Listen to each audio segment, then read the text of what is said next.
Hi, this is Dr. S. Samir Pasha, HOD, Department of Political Science, Government First Aid College, Devanhalli. In my today's class, I am going to explain you about the session number 22, Bangalore North University Political Science. Title of the paper is Indian Constitution Institutional Framework. Session number 22, paper 5.1, Bangalore North University.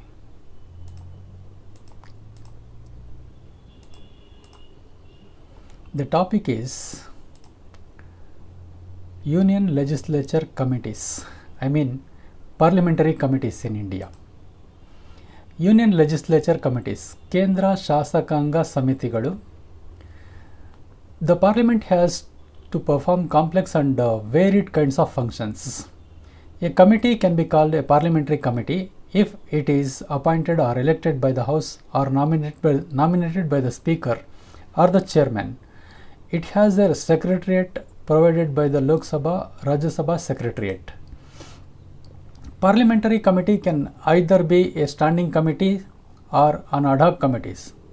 Standing committees are permanent committees and are constituted for a fixed tenure. ಕೇಂದ್ರ ಶಾಸಕಾಂಗ ಸಮಿತಿಗಳು ಈ ಟಾಪಿಕಲ್ಲಿ ಸಂಸತ್ತು ಸಂಕೀರ್ಣ ಮತ್ತು ವೈವಿಧ್ಯಮಯ ಕಾರ್ಯಗಳನ್ನು ನಿರ್ವಹಿಸುತ್ತೆ. ಸಂಸತ್ತು ಪಾರ್ಲಿಮೆಂಟು ಒಂದು ಸಮಿತಿಯನ್ನು ಸಂಸತ್ತು ಸಮಿತಿ ಅಂತ ಕರೆಯಬೇಕಾದ್ರೆ ಅದನ್ನು ಸಂಸತ್ತಿನ ಸದನದಿಂದ ಸೃಷ್ಟಿಸಿರಬೇಕು ಅಥವಾ ನೇಮಿಸಿರಬೇಕು ಅಥವಾ ಚುನಾಯಿಸಿರಬೇಕು ಅಥವಾ ಸ್ಪೀಕರ್ ಅಥವಾ ಅಧ್ಯಕ್ಷರಿಂದ ನಾಮ ನಿರ್ದೇಶನಗೊಂಡಿರಬೇಕು. ಇದು ಲೋಕಸಭೆ ರಾಜ್ಯಸಭೆ ಸೆಕ್ರೆಟರಿಯೇಟ್ ಒದಗಿಸಿದ ಸೆಕ್ರೆಟರಿಯೇಟನ್ನು ಹೊಂದಿರುತ್ತೆ. ಸಂಸದೀಯ ಸಮಿತಿಯು ಸ್ಥಾಯಿ ಸಮಿತಿಯಾಗಿರ್ಬೋದು ಅಥವಾ ತಾತ್ಕಾಲಿಕ ಸಮಿತಿಯಾಗಿರ್ಬೋದು. ಸ್ಥಾಯಿ ಸಮಿತಿಗಳು ಶಾಶ್ವತ ಸಮಿತಿಗಳಾಗಿರುತ್ತವೆ. ನಿಗದಿತ ಅವಧಿಗಾಗಿ ಅವುಗಳನ್ನು ರಚನೆ ಮಾಡಲಾಗಿರುತ್ತೆ. Ad hoc committees are appointed for a specific purpose and they cease to exist when they finish the task assign to them after submitting the report. These committees including advisory committees and inquiry committees. Advisory committees include committees on select and joint committees on bills which are appointed to consider and report on a particular bill. The inquiry committees are constituted to inquire into a specific issue and report on that. For example, committee on 2G scam, joint committee on Bofors contract, etc.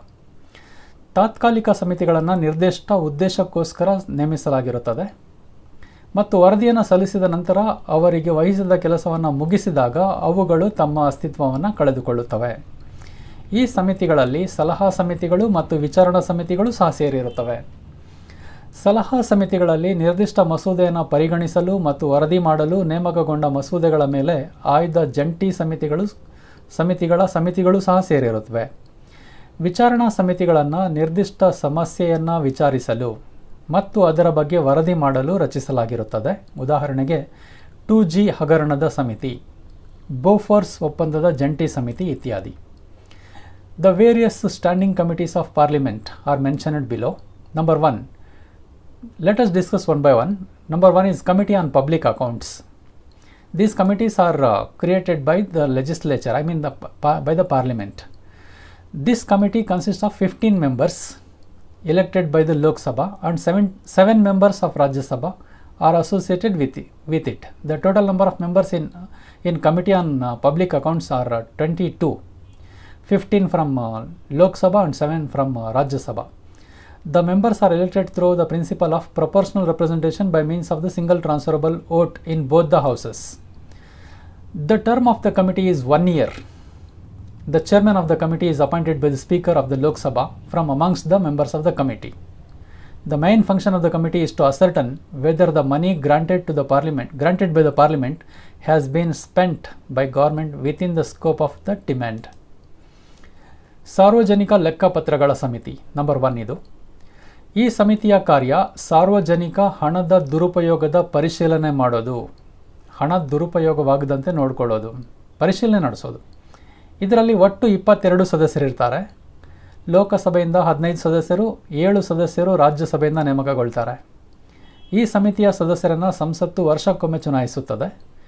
ಎಲ್ಲ ಪಕ್ಷಗಳು ಈ ಸಮಿತಿಯಲ್ಲಿ ಪ್ರಾತಿನಿಧ್ಯ ಪಡೆದಿರುತ್ತವೆ. ಇದರ ಅಧಿಕಾರಾವಧಿ 1 ವರ್ಷ. ಈ ಸಮಿತಿಯ ಅಧ್ಯಕ್ಷನು ವಿರೋಧ ಪಕ್ಷದ ಸದಸ್ಯನೇ ಆಗಿರ್ತಾನೆ. Number 2, estimates committee. The estimates committee consist of 30 members elected every year by the Lok Sabha from amongst its members. The members are elected through the principle of proportional representation by means of single transferable vote in both the houses.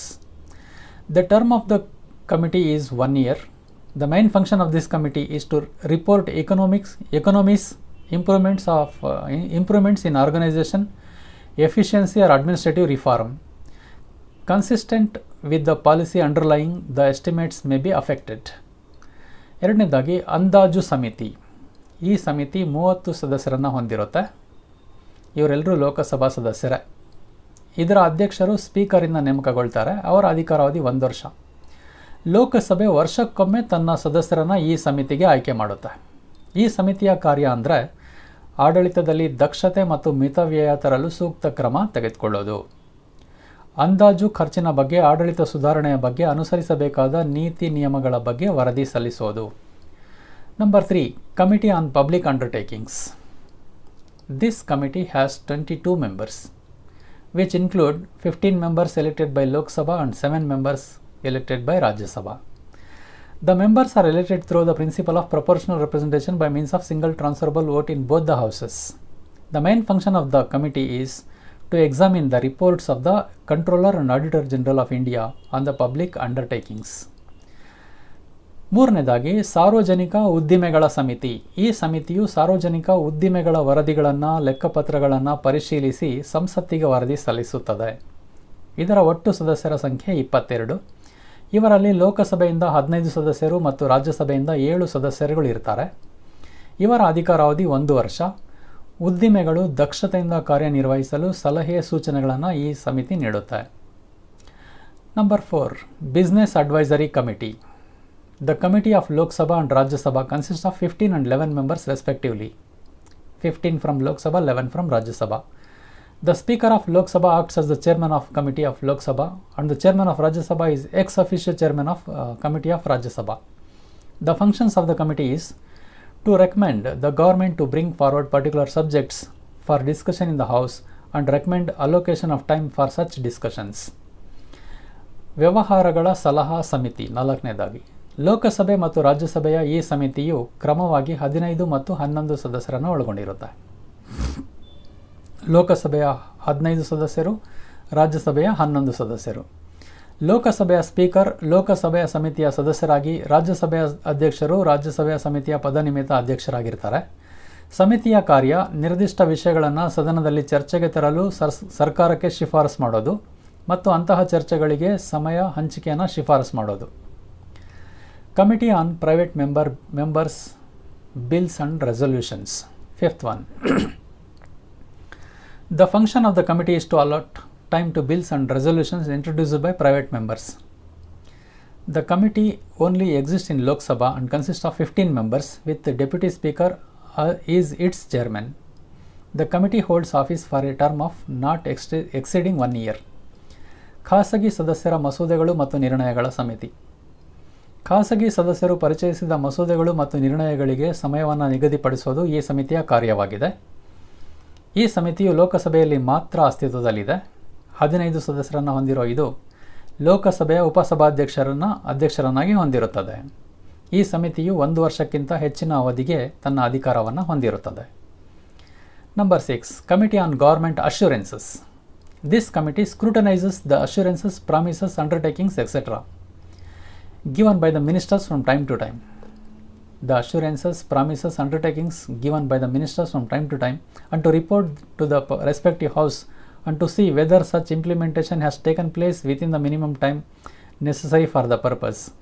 The committee consists of 15 members in Lok Sabha and 10 members in Rajya Sabha. ಸರ್ಕಾರದ ಭರವಸೆಗಳ ಸಮಿತಿ ಅಥವಾ ಆಶ್ವಾಸನೆಗಳ ಸಮಿತಿ.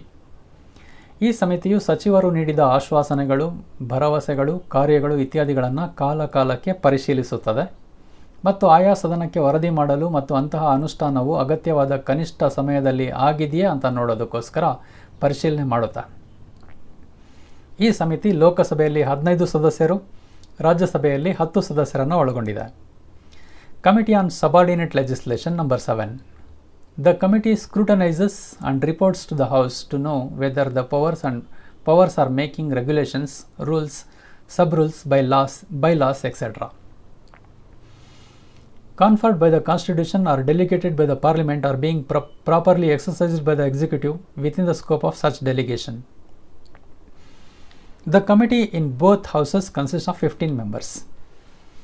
ಅಧೀನ ಶಾಸನದ ಸಮಿತಿ ಸಂವಿಧಾನ ನೀಡಿದ ಅಧಿಕಾರಗಳು, ನಿಯಮಗಳು, ಉಪನಿಯಮಗಳು, ಉಪಕಾನೂನುಗಳು ಇತ್ಯಾದಿಗಳನ್ನು ಮಾಡುತ್ತಿವೆಯೇ ಅಥವಾ ಸಂಸತ್ತಿನಿಂದ ನಿಯೋಜಿಸಲ್ಪಟ್ಟಿದೆಯೇ ಎಂಬುದನ್ನು ತಿಳಿಯಲು ಈ ಸಮಿತಿಯು ಸದನಕ್ಕೆ ಪರಿಶೀಲಿಸುತ್ತದೆ ಮತ್ತು ವರದಿ ಮಾಡುತ್ತದೆ. ಎರಡೂ ಸದನಗಳಲ್ಲಿನ ಸಮಿತಿಯು 15 ಸದಸ್ಯರನ್ನು ಒಳಗೊಂಡಿದೆ. ಈ ಸಮಿತಿ ಭಾರತದಲ್ಲಿ 1953ರಲ್ಲಿ ಸ್ಥಾಪನೆ ಆಯಿತು. ಇದರಲ್ಲಿ 15 ಮಂದಿ ಸದಸ್ಯರನ್ನು ಸ್ಪೀಕರ್ ನೇಮಿಸ್ತಾರೆ. ಶಾಸಕಾಂಗ ತನ್ನ ಕಾರ್ಯಭಾರವನ್ನು ಕಡಿಮೆ ಮಾಡಿಕೊಳ್ಳುವ ಸಲುವಾಗಿ ರೂಪಿಸಿಕೊಳ್ಳುವ ಉಪವಿಭಾಗಕ್ಕೆ ಕಮಿಟಿ ಆನ್ ಸಬಾರ್ಡಿನೇಟ್ ಅಂತ ಕರೆಯಲಾಗುತ್ತೆ. 8th one, Committee on Welfare of SCs and STs. The committee consists of 30 members that include 20 members from Lok Sabha and 10 members from Rajya Sabha. The main function of the committee is to consider all matters concerning the welfare of the scheduled caste and scheduled tribes falling within the purview of the union government and the union territories. SC ಮತ್ತು ಎಸ್ಟಿಗಳ ಕಲ್ಯಾಣ ಸಮಿತಿ, ಪರಿಶಿಷ್ಟ ಜಾತಿ ಮತ್ತು ಪರಿಶಿಷ್ಟ ಪಂಗಡಗಳ ರಕ್ಷಣಾ ಸಮಿತಿ ಅಂತ ಕರೀಬೋದು ಇದನ್ನು. ಈ ಸಮಿತಿ 30 ಸದಸ್ಯರನ್ನು ಒಳಗೊಂಡಿರುತ್ತೆ. ಲೋಕಸಭೆಯಿಂದ 20 ಮಂದಿ ಸದಸ್ಯರು ಮತ್ತು 10 ಮಂದಿ ರಾಜ್ಯಸಭಾ ಸದಸ್ಯರು ಇರ್ತಾರೆ ಇದರಲ್ಲಿ. ಈ ಸಮಿತಿ ಪರಿಶಿಷ್ಟ ಜಾತಿ ಮತ್ತು ಪರಿಶಿಷ್ಟ ವರ್ಗಗಳ ರಾಷ್ಟ್ರೀಯ ಆಯೋಗದ ಆಯುಕ್ತರು ಸಲ್ಲಿಸಿದ ವರದಿಗಳನ್ನು ಪರಿಶೀಲಿಸುತ್ತದೆ ಮತ್ತು ಸರ್ಕಾರ ತೆಗೆದುಕೊಂಡ ಕ್ರಮಗಳ ಬಗ್ಗೆ ವಿವರಣೆ ನೀಡುತ್ತದೆ. Committee on absence of members number 9. The committee considers all applications from members for leave of absence from the sittings of the Lok Sabha. It examines every case where a member has been absent for a period of 60 days or more without permission from the sitting of the House. The committee exists only in Lok Sabha and consists of 15 members. ಸದಸ್ಯರ ಅನುಪಸ್ಥಿತಿ ಸಮಿತಿ ಲೋಕಸಭೆಯ ಸಭೆಗಳಿಂದ ರಜೆಗಾಗಿ ಸದಸ್ಯರ ಎಲ್ಲ ಅರ್ಜಿಗಳನ್ನು ಸಮಿತಿ ಪರಿಗಣಿಸುತ್ತದೆ. ಸದಸ್ಯರು 60 ದಿನಗಳು ಅಥವಾ ಅದಕ್ಕಿಂತ ಹೆಚ್ಚಿನ ಅವಧಿಗೆ ಗೈರು ಹಾಜರಾದ ಪ್ರತಿಯೊಂದು ಪ್ರಕರಣವನ್ನು ಅನುಮತಿ ಇಲ್ಲದೆ ಸದನದ ಸಭೆಗಳಿಂದ ಪರಿಶೀಲಿಸುತ್ತದೆ. ಸಮಿತಿಯು ಲೋಕಸಭೆಯಲ್ಲಿ ಮಾತ್ರ ಅಸ್ತಿತ್ವದಲ್ಲಿರುತ್ತೆ ಮತ್ತು ಇದು 15 ಸದಸ್ಯರನ್ನು ಒಳಗೊಂಡಿದೆ. ಈ ಸಮಿತಿಯಲ್ಲಿ ಲೋಕಸಭೆಯ 15 ಸದಸ್ಯರಿರ್ತಾರೆ. ಸದನಕ್ಕೆ ಅಧ್ಯಕ್ಷರ ಅನುಮತಿ ಇಲ್ಲದೆ 60 ದಿನಗಳು ಗೈರು ಹಾಜರಾದ ಸದಸ್ಯರ ಪ್ರಕರಣಗಳನ್ನು ಈ ಸಮಿತಿ ಪರಿಶೀಲಿಸುತ್ತದೆ. Rules committee it considers matters of procedures and conduct of business in the house and recommends any amendments or additions to the rules of procedure and conduct of business in the house. The Lok Sabha committee consist of 15 members including the speaker who is the ex officio chairman. The Rajya Sabha committee consists of 16 members including the chairman as its ex officio chairman. ನಿಯಮಗಳ ಸಮಿತಿ ಅಥವಾ ಕಾನೂನು ಸಮಿತಿ 10ನೇದಾಗಿ. ಈ ಸಮಿತಿಯಲ್ಲಿ 15 ಮಂದಿ ಸದಸ್ಯರಿರ್ತಾರೆ. Speaker ಇದರ ಅಧ್ಯಕ್ಷರಾಗಿರ್ತಾರೆ. ಸಂಸತ್ತಿನ ಉಭಯ ಸದನಗಳ ಕಾರ್ಯಕಲಾಪಗಳು ದಕ್ಷತೆಯಿಂದ ಸುಗಮವಾಗಿ ಕಾರ್ಯಕಲಾಪ ನಡೆಯುವ ಸಲುವಾಗಿ ಕಾನೂನುಗಳನ್ನು ರೂಪಿಸುವುದಕ್ಕೆ ಕಾನೂನು ಸಮಿತಿ ಅಂತ ಕರೆಯಲಾಗುತ್ತೆ.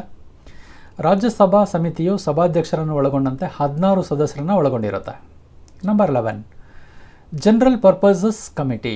The committee in each house consist of the presiding officer, speaker in Lok Sabha, chairman in Rajya Sabha, deputy speaker, deputy chairman in case of Rajya Sabha, members of the panel of chairpersons, themselves of the panel of vice chairmans in case of Rajya Sabha, chairpersons of all the departmental standing committees of the House, leaders of recognized political parties and groups in the House, and such other members are as nominated by the presiding officer. The function of the committee is to consider and advise on such matters concerning the affairs of the House as may be referred to it by the presiding officer of the House from time to time. ಸಾಮಾನ್ಯ ಉದ್ದೇಶಗಳ ಸಮಿತಿ. ಈ ಸಮಿತಿಯು ಪ್ರತಿ ಸದನದಲ್ಲಿ ಅಧ್ಯಕ್ಷರು,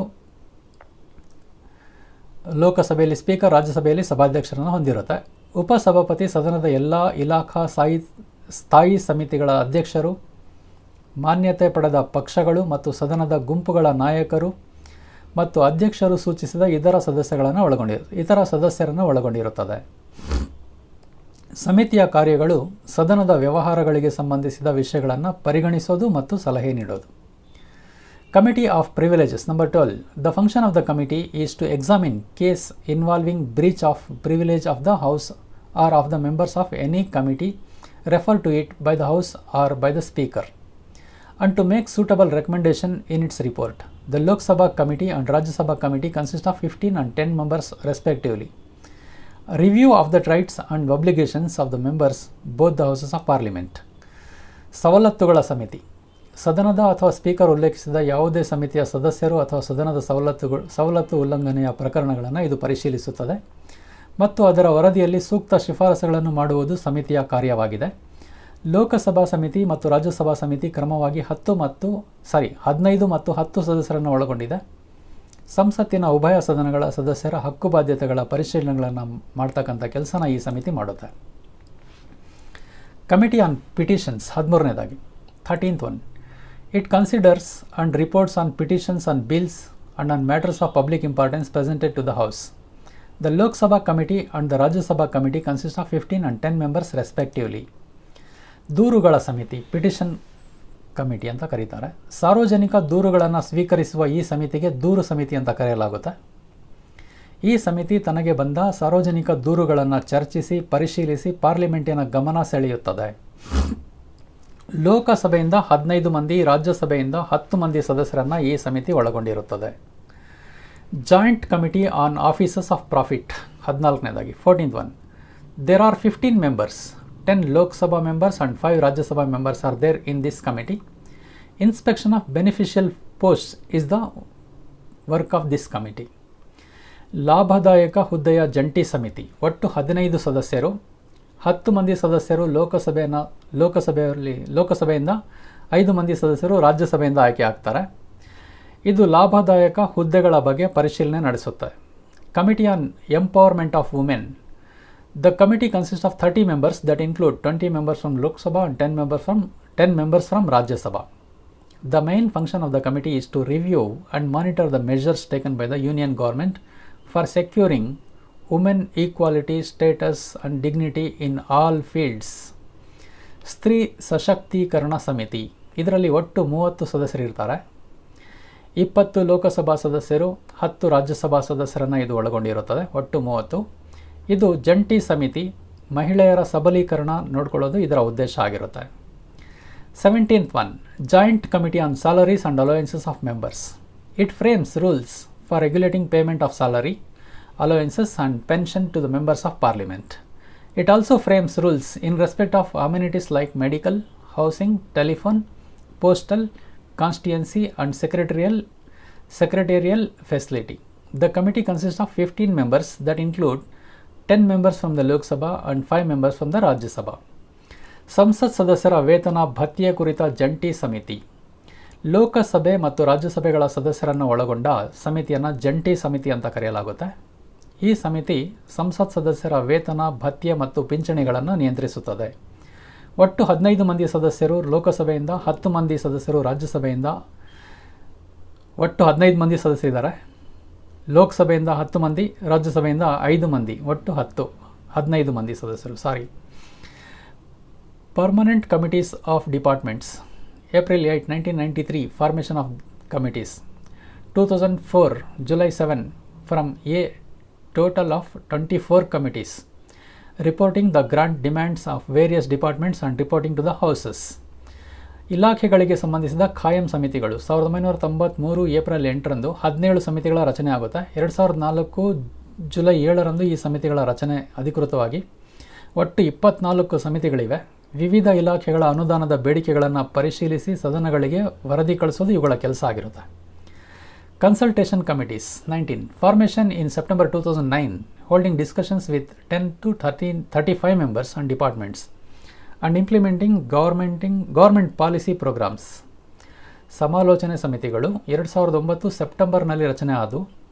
10ರಿಂದ 35 ಸದಸ್ಯರು ಇರ್ತಾರೆ. ಇಲಾಖೆಗಳಿಗೆ ಸಂಬಂಧಿಸಿದ ಚರ್ಚೆಗಳನ್ನು ನಡೆಸಿ ಸರ್ಕಾರದ ನೀತಿ ಕಾರ್ಯಕ್ರಮಗಳನ್ನು ಜಾರಿಗೊಳಿಸೋ ಕೆಲಸನ ಇವರು ಮಾಡ್ತಾರೆ. Select Committee number 20. This committee was formed in 1954. This committee is entrusted with the choice of proceedings before the House. The law that came up here will be discussed in detail. This reduces the role of Parliament. ಆಯ್ಕೆ ಸಮಿತಿ 1954ರಲ್ಲಿ ಈ ಸಮಿತಿ ರಚನೆ ಆಯಿತು. ಸದನದ ಮುಂದೆ ಬರ್ತಕ್ಕಂಥ ಕಾಯ್ದೆಗಳನ್ನು ಆಯ್ಕೆ ಮಾಡಲು ಈ ಸಮಿತಿಗೆ ಒಪ್ಪಿಸಲಾಗುತ್ತೆ. ಇಲ್ಲಿ ಬಂದ ಕಾಯ್ದೆ ಬಗ್ಗೆ ಕೂಲಂಕುಷವಾಗಿ ಚರ್ಚಿಸಲಾಗುತ್ತದೆ. ಇದರಿಂದ ಸಂಸತ್ತಿನ ಕಾರ್ಯಭಾರ ಕಡಿಮೆ ಆಗುತ್ತೆ. Moreover, there are several other committees such as House Committee, Ethics Committee, Library Committee and Consultative Committee also is there. ಇಷ್ಟೇ ಅಲ್ಲದೆ house committee, ethics committee, library committee ಮತ್ತು ಕನ್ಸಲ್ಟೇಟಿವ್ ಕಮಿಟಿ ಅಂತಹ ಇನ್ನೂ ಅನೇಕ ಸಮಿತಿಗಳು ಸಹ ಸಂಸತ್ತಿನಲ್ಲಿ ಇವೆ ಅಂತ ಹೇಳ್ಬೋದು. ಈ ಸಮಿತಿಗಳಲ್ಲಿರ್ತಕ್ಕಂತಹ ಸದಸ್ಯರು ಹಲವಾರು ಕ್ಷೇತ್ರಗಳಲ್ಲಿ ಪ್ರಾಮುಖ್ಯತೆಯನ್ನು ಪಡೆದಿರ್ತಾರೆ, ಪ್ರಾಮುಖ್ಯತೆಯನ್ನು ಪಡೆದಿರ್ತಾರೆ, ಹೆಚ್ಚು ಅನುಭವಿಗಳಾಗಿರ್ತಾರೆ. ಅವರನ್ನು ತೆಗೆದುಕೊಂಡು ಹಲವಾರು ಸಮಿತಿಗಳನ್ನು ನೇಮಕ ಮಾಡಲಾಗುತ್ತೆ. ಇದರ ಉದ್ದೇಶ ಸಂಸತ್ತಿನ ಕಾರ್ಯಭಾರನ ಕಡಿಮೆ ಮಾಡೋದು.